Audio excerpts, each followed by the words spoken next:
이번 시간에는 비주얼 방향 설정 방법에 대해서 학습하겠습니다. 오늘의 학습 내용은 NCS 학습 모듈 비주얼 아이디에이션의 59페이지부터 71페이지에서 확인하실 수 있습니다.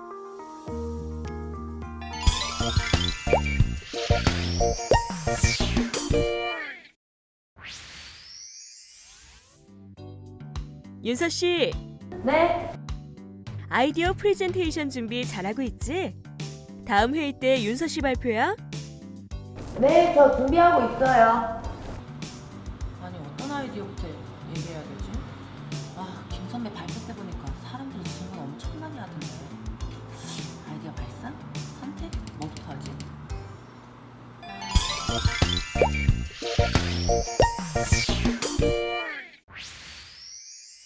오늘 배울 내용의 NCS 정보를 확인합니다. 우리는 이 중 비주얼 방향 설정하기에 대해서 알아보고자 합니다. 아이디어를 다른 사람과 공유하기 위해서 프리젠테이션을 준비하고 있는 한윤서 씨의 사례를 살펴봤습니다. 어떻게 전해야 다른 사람이 자신의 아이디어를 잘 이해할 수 있을지 걱정에 좀 빠진 모습인데요. 오늘 비주얼 방향 설정 방법에 대해 학습하면 해결 방안을 찾을 수 있을 겁니다. 먼저 학습 목표를 살펴보겠습니다. 아이디어 선정과 구체화는 선정된 콘셉트의 효과적 시각화를 위해 매체와 표현 기법을 결정할 수 있다. 디자인 개발 전개를 위해 도출된 아이디어 스케치를 프리젠테이션 할 수 있다. 전개된 아이디어 스케치를 대상으로 발전 가능한 안을 선정할 수 있다. 선정된 안을 디자인 구체화 단계로 발전시킬 수 있다. 비주얼 방향 설정은 디자인 컨셉트에 맞는 비주얼 방향을 설정할 수 있다. 추구하는 디자인 특성을 반영하여 구체적인 비주얼 전개 방향을 제시할 수 있다입니다. 주요 학습 내용으로는 아이디어 선정과 구체화, 비주얼 방향 설정입니다. 선수 학습으로는 시각 디자인 리서치, 시안 디자인 개발이 필요합니다. 핵심 용어는 아이디어, 아이디어 스케치, 키워드, 콘셉트, 혁신적인 아이디어, 개선 아이디어, 후보 아이디어, 아이디어 구체화, 프리젠테이션, 피드백, 비주얼 방향, 비주얼 소재입니다.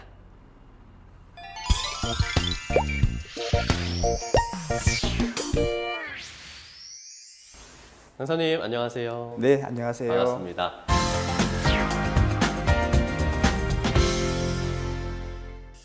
자, 오늘은 비주얼 방향 설정 방법에 대해서 배워볼 시간입니다.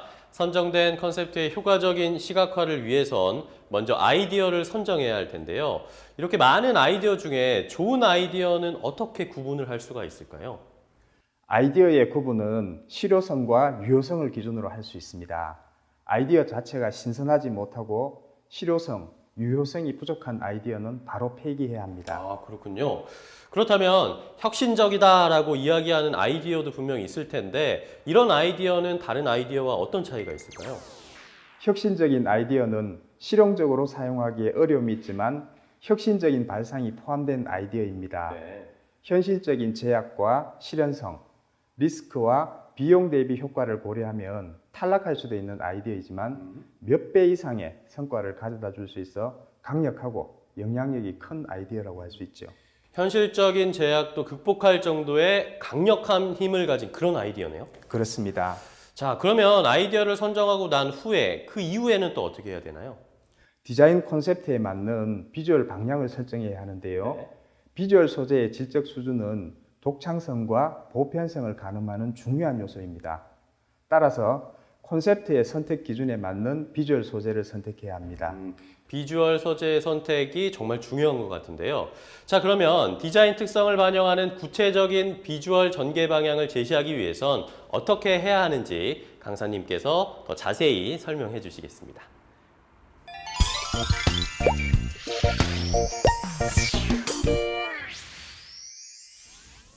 콘셉트를 효과적으로 시각화하기 위해선 아이디어가 필요합니다. 아이디어를 선정하고 구체화하기 위해서 먼저 아이디어의 종류로는 무엇이 있는지 살펴보겠습니다. 혁신적인 아이디어는 실용적으로 사용하기에 어려움이 있지만 혁신적인 발상으로서 채택되는 아이디어를 말합니다. 현실적인 제약과 실현성, 리스크와 비용 대비 효과를 고려해 탈락시키기도 하나 몇 배 이상의 성과를 가져다 줄 수 있어 강력하고 영향력이 큰 아이디어입니다. 개선 아이디어는 비교적 쉽게 실현이 가능하고 기존의 문제점을 개선할 수 있는 대안으로 사용되는 아이디어입니다. 이러한 아이디어는 문제를 다양한 각도로 분해하기에 그 각각의 요소에 대한 개선점이나 매력을 높일 방법을 찾아낼 수 있습니다. 후보 아이디어도 있습니다. 재미는 있지만 현실성이 낮고 유효성이 불확실해 채택하지는 않지만 남겨두는 아이디어인데요. 어느 날 갑자기 사용될 수 있으므로 꼭 보관해 두어야 합니다. 버려지는 아이디어는 아이디어 자체가 신선하지 못하고 실현성이나 유효성이 부족한 아이디어를 말합니다. 이런 아이디어는 채택될 가능성이 없으므로 폐기해야 합니다. 지금까지 아이디어의 종류에 대해 살펴봤는데요. 디자이너라면 아이디어를 도출하는 데서 끝나는 것이 아니라 다수의 사람과 아이디어를 공유하고 피드백을 통해 수정, 보완해야 합니다. 아이디어 프레젠테이션은 프로젝트에 대한 디자이너의 다양한 아이디어 스케치를 발표하는 것입니다. 디자이너가 갖고 있는 스케치에 대한 생각을 명료하게 해주는 것인데요. 사람들이 던지는 질문과 그 질문에 대한 답변 역시 디자이너에게 좋은 영감이 됩니다. 또 새로운 아이디어가 추가될 수도 있고 미처 알지 못했던 문제들도 알게 되죠. 프레젠테이션의 핵심은 메시지의 전달입니다. 이를 위해 스케치를 이용하여 디자이너의 핵심 아이디어가 무엇인지 명확하게 설명할 수 있어야 합니다. 그리고 다른 사람들이 아이디어에 대해 비평할 때 방어적인 태도는 피드백을 멈추게 할 수 있으므로 유의해야 합니다. 이상으로 아이디어 선정과 구체화에 대한 필요 지식을 알아봤습니다. 그럼 지금부터 아이디어 프레젠테이션은 어떻게 진행하는지 한윤서 씨와 함께 실습해 보겠습니다. 수산물 브랜드의 심볼 디자인을 진행하게 된 윤서 씨. 브랜드의 이름과 수산물의 이미지를 이용해 다양한 스케치를 그렸네요. 자신의 디자인 아이디어를 보다 명확하게 설명하기 위해 프레젠테이션 자료를 만들고 있는데요. 뭔가 잘 풀리지 않아 보입니다. 윤서 씨 프레젠테이션 준비에 문제가 있는 것 같아 보이는데요. 무엇이 문제인가요? 아이디어 프레젠테이션을 준비 중인데 무슨 내용을 어디서부터 어떻게 말해야 될지 전혀 감이 오지가 않아요. 설명이 잘 되지 않으면 보다 상세한 스케치와 함께 스토리를 준비해 보도록 하세요. 어떤 폰트를 사용했는지, 심볼에 사용한 모티브를 왜 선택하게 됐는지 설명할 수 있죠? 아, 스토리가 그런 의미였군요. 그렇습니다. 이해가 됐다면 이제 프레젠테이션 자료를 완성해 볼까요? 네. 네, 프레젠테이션 시작하도록 하겠습니다. 오늘 프레젠테이션 내용은요. 한윤서 씨의 발표가 시작됐습니다. 1팀의 한윤서입니다. 반갑습니다. 자, 아이디어가 내포하고 있는 핵심을 참석자들이 이해할 수 있도록 설명하고 있는데요. 발표 시간은 정해진 시간을 철저히 준수해야 합니다. 4번 디자인인데요. 이 디자인을 선택한 이유는요. 산세 리프체를 이제 선택을 했고 물고기를 모티브로 따서 윤서 씨 아이디어의 핵심은 브랜드명인 에코피쉬를 잘 알리기 위해 산세 리프체를 기본으로 사용하고 수산물 브랜드의 특징을 살리기 위해 물고기 형태를 모티브로 표현했습니다. 메인이 되는 컬러는 그린과 블루를 사용해 친환경 수산물 브랜드임을 강조했습니다. 발표가 끝나자 회의 참가자들은 제시된 아이디어의 강점과 약점을 찾고 개선점과 문제점에 대해 질문하고 논의합니다. 피드백을 들었다면 해결책과 대안까지 생각해 기록해두는 것이 좋습니다. 프레젠테이션에서 나온 피드백은 모두 취합해 아이디어 선정에 참고하고 개선 사항을 반영해 더 좋은 아이디어로 발전시켜야 합니다. 프레젠테이션은 잘 끝낸 것 같군요. 다행히 잘 끝냈는데 근데 생각보다 질문이 너무 많았어요. 그래도 개선해야 할 부분을 알게 돼서 어디를 수정해야 될지 알 것 같더라고요. 사람들이 던지는 질문과 그 질문에 대한 답변 역시 디자이너에게 좋은 영감을 주죠. 따라서 아이디어를 설명하고 피드백을 받는 것은 다양한 상황에서 꾸준히 이루어져야 합니다. 전문가에게 비평은 피할 수 없는 현실이겠네요. 그렇죠. 하지만 디자이너 작업의 장단점에 대한 집중적인 평가를 하는 것은 상당히 유용합니다. 따라서 프레젠테이션을 할 때 피드백을 유도하는 멘트를 이용하면 아이디어 선정을 효율적으로 할 수 있습니다. 단 평가자는 공격적인 자세를 피하고 합리적인 피드백을 제시하며 발표자는 방어적인 태도를 피하고 객관적인 자세를 유지해야 합니다. 방어적인 태도는 피드백을 멈추게 할 수 있기 때문이죠. 쉽진 않을 것 같아요. 어려운 일이죠. 하지만 꼭 필요한 부분입니다. 만약 지속적인 아이디어 피드백이 필요할 땐 일정 기간을 정하여 스케치보드를 벽에 붙여 놓는 것도 좋습니다. 사람들이 지나가면서 스케치에 메모를 하거나 새로운 것을 추가할 수 있도록 말이죠. 그게 더 좋을 것 같은데요? 저도 꼭 해보겠습니다. 네, 꼭 해보도록 하세요. 그럼 이번에는 아이디어 구체화 실습을 해보겠습니다. 주제는 유기농 아기 보리차 패키지 디자인입니다. 여러 가지 아이디어를 발상해 썸네일 스케치로 전개하고 그중 하나를 선정하여 러프 스케치로 구체화해 보세요. 네, 알겠습니다. 패키지에 대한 아이디어를 발상하여 썸네일 스케치를 전개합니다. 여러 가지 아이디어 중 참신하고 발전 가능성이 있는 아이디어를 골라 러프 스케치를 그립니다.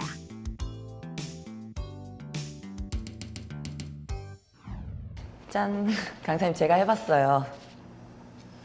썸네일 스케치보다 구체화된 형태로 시각화하여 아이디어를 스케치했군요. 네, 아기 보리차니까 아기와 보리 이미지를 한번 사용해봤습니다.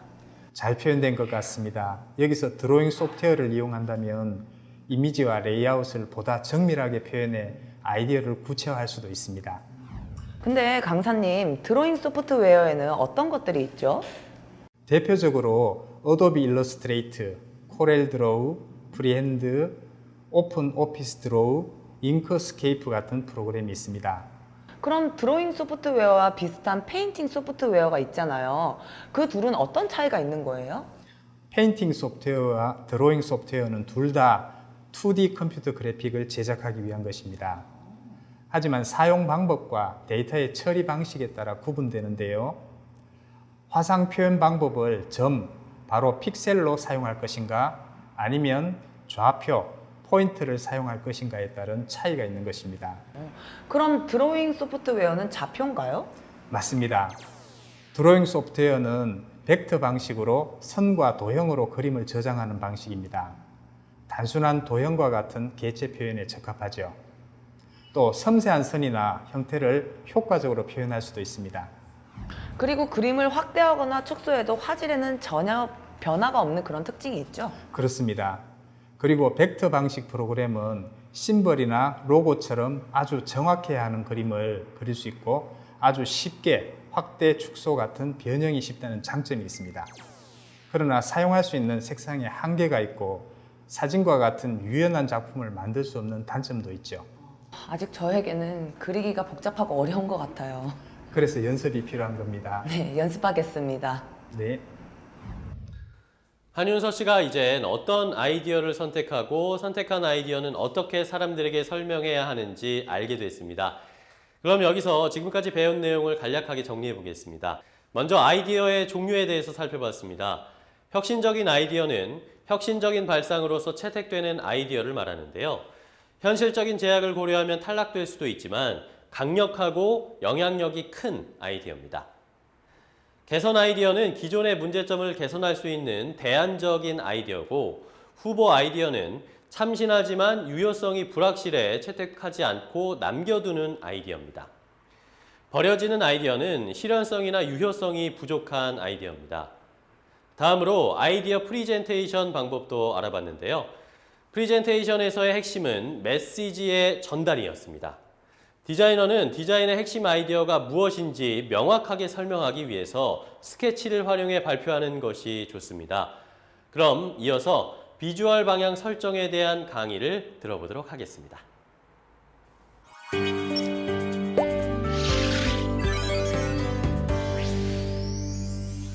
추구하는 디자인 특성에 맞는 구체적인 비주얼을 전개하기 위해선 먼저 비주얼 방향을 설정해야 합니다. 비주얼 방향 설정이란 콘셉트에 부합하는 비주얼 소재를 찾아내 전달하고자 하는 메시지와의 연관성을 강화하는 과정인데요. 비주얼 소재의 질적 수준은 독창성과 보편성을 가늠하는 중요한 요소입니다. 따라서 비주얼 소재를 선택하기 위해선 다음과 같은 기준을 따라야 하는데요. 첫째, 디자인 콘셉트에 충실하게 일치해야 합니다. 둘째, 새롭고 재미있으며 인상적인 것이어야 합니다. 셋째, 어려운 내용을 쉽게 표현할 수 있는 것이어야 하죠. 넷째, 독창적이면서 의미가 통하는 것이어야 합니다. 이번 학습 내용을 더 자세히 이해하기 위해 한윤서 씨와 함께 다양한 디자인의 비주얼 방향 설정을 실습해 보겠습니다.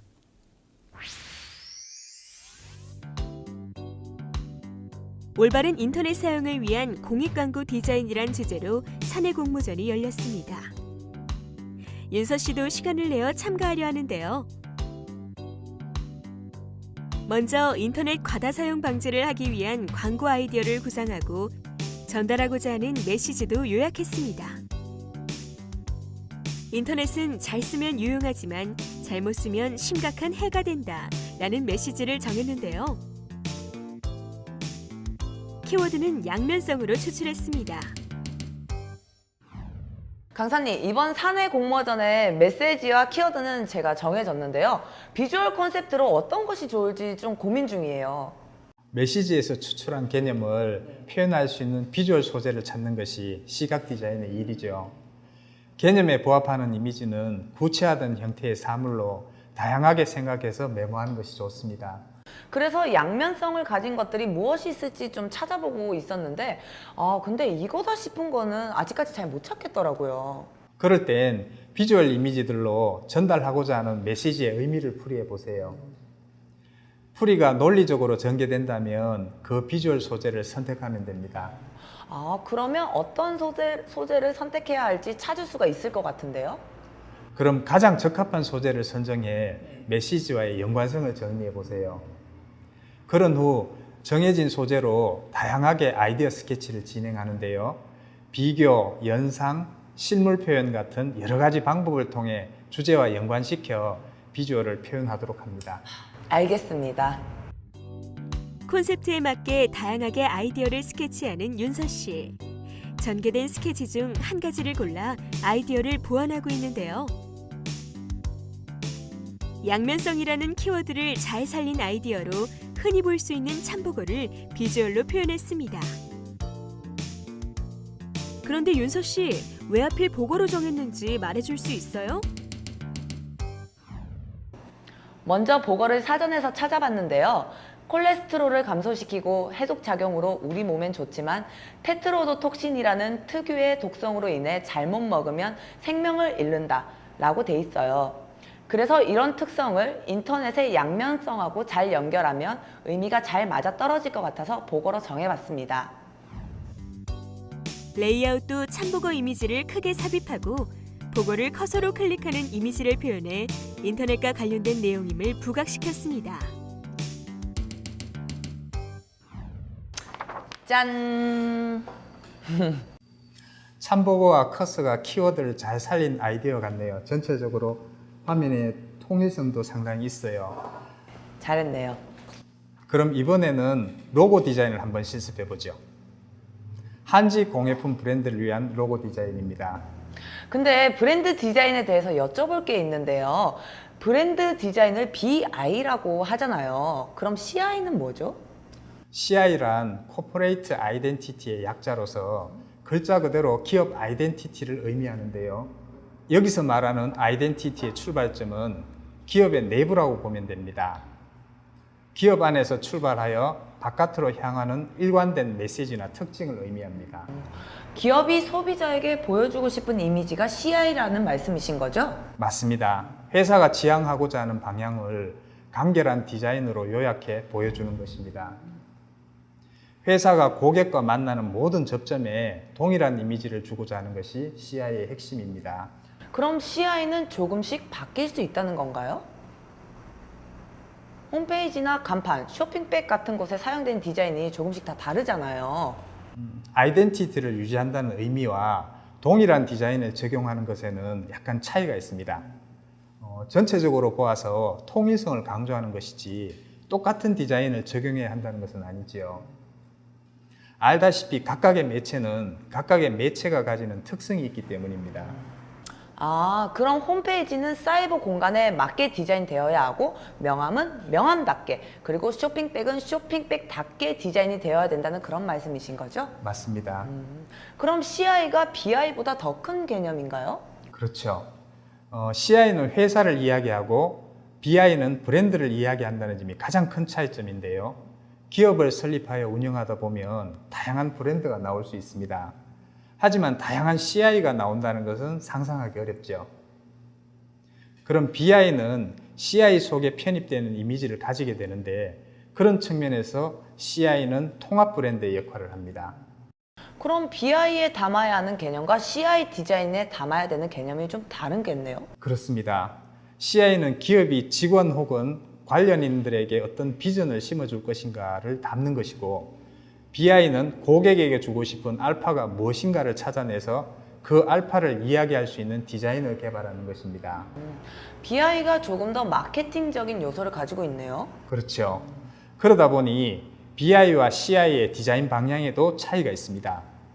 마케팅 특성을 중시하다 보니 BI에서는 심볼이 나타나는 경우가 적습니다. 커뮤니케이션에 효율적이지 못하기 때문이죠. 야, 이번 한지 공예품 브랜드 디자인에도 참고를 좀 해야 되겠어요. 네. 그럼 이제 윤서 씨가 브랜드의 이미지를 담은 로고 디자인을 구상해 보세요. 브랜드 이름도 본인이 직접 고객에게 전하고 싶은 이야기를 담아 만들어 보세요. 거기에 디자인까지 완성하는 것이 이번 실습입니다. 네, 잘 알겠습니다. 브랜드 로고 디자인의 비주얼 방향 설정은 광고 디자인과는 또 다른 접근이 필요합니다. 먼저 한지 공예품의 특징을 바탕으로 키워드와 개념을 추출합니다. 한지 공예라 자연스럽고 색깔이 아름답고 그리고 부드럽고 왠지 포근할 것 같기도 하고 또 장식성이랑 실용성이 또 좀 뛰어나니까 그리고 가장 중요한 거는 우리나라 전통 공예구나. 한지 공예 괜찮은데? 좋은데. 특징을 잘 분석해야 키워드가 나올 수 있죠. 그리고 또 중요한 브랜드의 이름, 무엇으로 정했을까요? 예쁘다의 예스러운 말. 어여쁘다. 아니, 어여쁘다. 종이 지는 어여쁘지. 그래? 어여쁘지? 어여쁘다. 어여쁘지가 좋을 것 같은데? 어여쁘지. 이걸로 해야겠다. 브랜드 로고를 정한 뒤 개념에 적합한 비주얼 방향을 생각하면서 아이디어 스케치를 그립니다. 콘셉트에 가장 적합한 비주얼을 포함하는 아이디어를 선택해서 디자인을 보완해서 완성했습니다.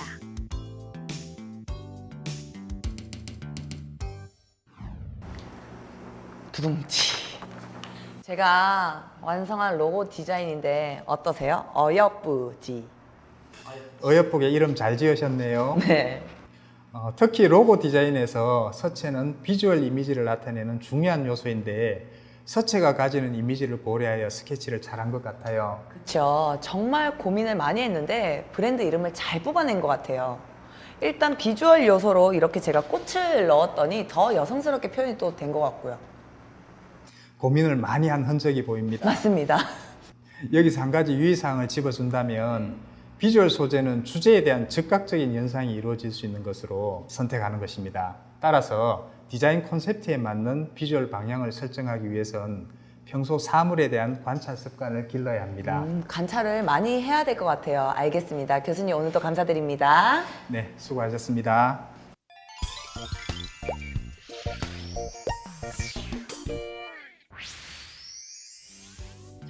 사내 아이디어 프레젠테이션에서 아이디어 방향을 어떻게 정했는지, 아이디어의 스토리는 뭔지를 자신있게 발표하는 윤서 씨. 자신있게 발표하는 윤서 씨 모습에서 프로 디자이너의 모습이 보이지 않으세요? 네, 지금까지 한윤서였습니다. 감사합니다. 당당한 모습으로 프리젠테이션을 마친 한윤서 씨. 자신의 아이디어를 다른 사람에게 명확하게 전달하는 모습이 아주 인상적이었습니다. 지금까지 배운 내용을 정리해 보겠습니다. 추구하는 디자인 특성에 맞게 비주얼을 전개한 스케치가 이해를 높이는 데 큰 도움이 된다는 것을 기억해 두시고요. 컨셉트에 부합하는 비주얼 소재를 찾아 전달하고자 하는 메시지와의 연관성을 강화하는 과정을 비주얼 방향 설정이라고 합니다.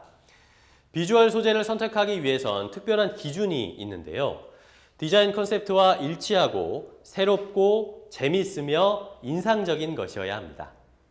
또 어려운 내용을 쉽게 표현하면서 독창적이고 의미가 통하는 것이어야 하는데요. 아이디어의 독창성과 보편성은 비주얼 소재의 질적 수준에서 가늠할 수 있습니다. 여기까지 오늘 배운 비주얼 소재의 선택 기준 잘 기억해 두시기 바랍니다.